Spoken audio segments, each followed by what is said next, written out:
God is preparing the best for you. If you haven't achieved it now, it's like dry bones. At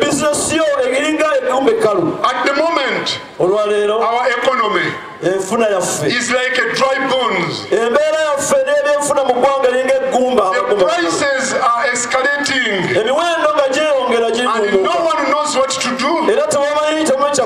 Even people in Mukunja there, one who's selling bogoya, is selling at a high price.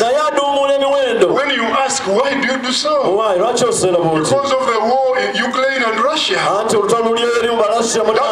Everything is very expensive now. We are like when dry bones. The economy is totally going down. We are like dry bones because of COVID-19. And bone season. I can't imagine that we are locked down again. I can't imagine that shops are closed and schools are closed again.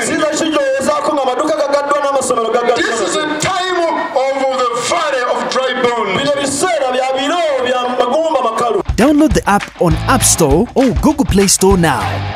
Vision Digital Experience, the future of media.